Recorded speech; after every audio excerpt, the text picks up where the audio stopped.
The inflation rate fell by 35.56%, from 4.50% to 2.90%, reflecting improved price stability. The exchange rate on the parallel market also declined by 1.32%, indicating relative stability in the value of the dinar against the dollar. You have to understand the Asraflak is a campaign that is going to come out for the next 2 months. Inside this campaign, there's also a software, entitled Spend It. This is a program that transfers money at an instant speed of time.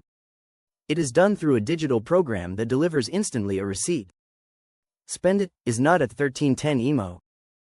Spend It is an American term. It is not an Arabic term used in banks, it is also a financial literacy program. Hope the IQD can reach the amount of pennies for 1 IQD.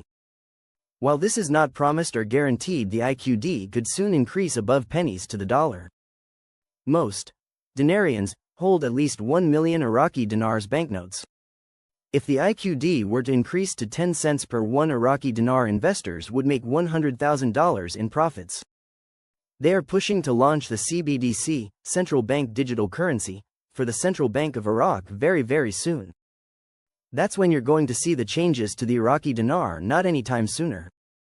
Sami says after the COM is finished with the budget tables, then it will go to Parliament, but by then it's too late for payment to mess around with it.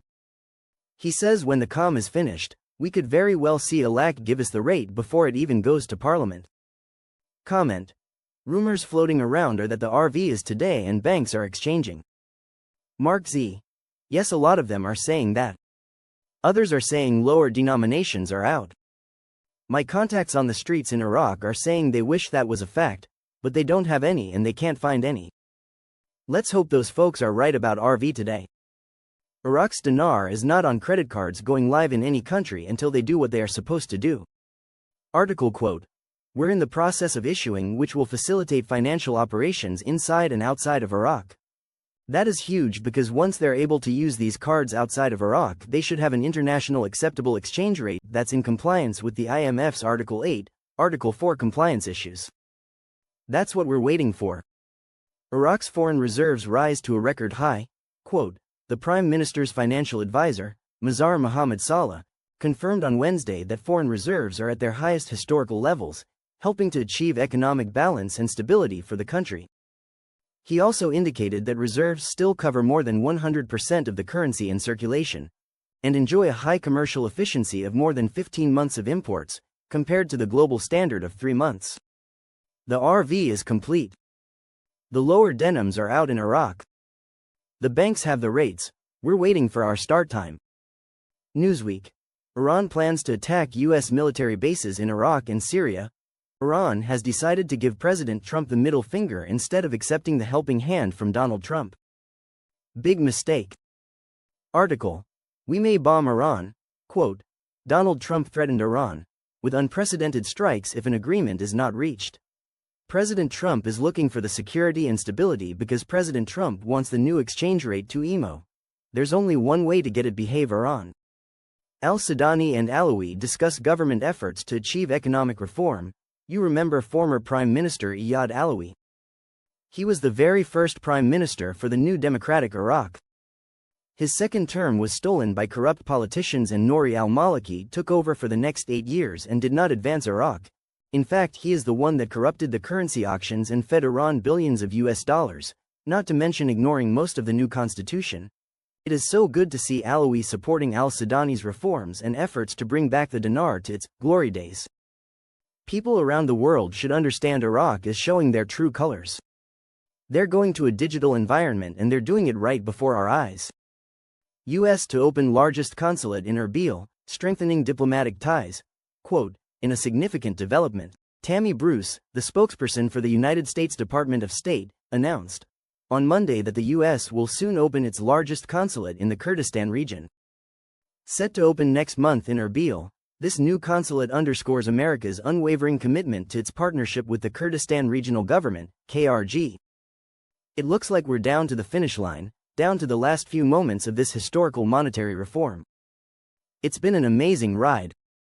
It's definitely been historical. Once the COM receives the budget financial tables, their eyes will witness the new exchange rate. I pray this is the case, because if they come out at 1310, then that budget is an impossibility and everything else Sudani has for the future of Iraq is impossible. In recent months, Iraq has faced a major dilemma regarding its oil exports, particularly from the Kurdistan region. Despite an agreement between the federal government and the Kurdistan region to resume oil exports more than a month ago, this agreement has yet to be implemented due to outstanding issues between the Federal Ministry of Oil and international oil companies operating in the region. This delay raises significant concerns for the region, Iraq's economy, and the future of its oil export strategy. The main reason for the delay in implementing the oil export agreement is the ongoing contract dispute between international oil companies, IOCs, and the Kurdistan Regional Government, KRG.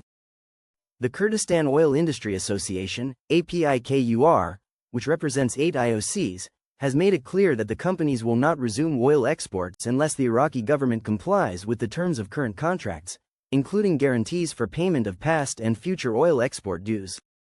International oil companies have made several demands to resume exports, including not compromising contracts with the Kurdistan Regional Government, KRG, and clarifying the payment mechanism for each company based on the quantities of oil they produce and make available for export. These companies are also demanding payment of their previous dues, estimated at approximately $1 billion, a pending issue between the federal government and international oil companies in Kurdistan. However, the Iraqi Ministry of Oil has rejected these demands, further complicating the situation and delaying the resumption of oil exports. The delays in resuming oil exports have had a significant financial impact. Iraq has incurred losses of more than $20 billion due to the disruption of oil exports from Kurdistan, which represent approximately 400,000 barrels per day. These losses represent a significant blow to Iraq's economy, which is highly dependent on oil revenues. The halt in exports coincides with a voluntary cut in Iraqi oil exports in 2023, in accordance with the OPEC+ decision to reduce global oil production. This cut has exacerbated financial pressure on the Iraqi economy, reducing revenues from oil exports and potentially harming the country's position in the global oil market. For the Kurdistan region, the impact of the delayed oil exports is particularly severe. The Kurdistan Regional Government, KRG, relies heavily on oil revenues to fund its budget and maintain public services. The halt in exports has placed enormous pressure on the region's finances, leading to delays in public sector salary payments and mounting debt. Moreover, the continued ambiguity surrounding the oil situation creates a political dilemma for the Kurdistan Regional Government, KRG.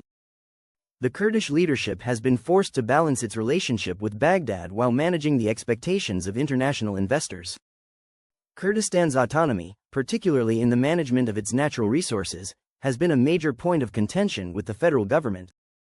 Any failure to resolve the oil issue could further erode trust between Erbil and Baghdad, with long-term consequences for political stability in both the Kurdistan region and Iraq as a whole. In the Kurdish oil sector further complicates the situation.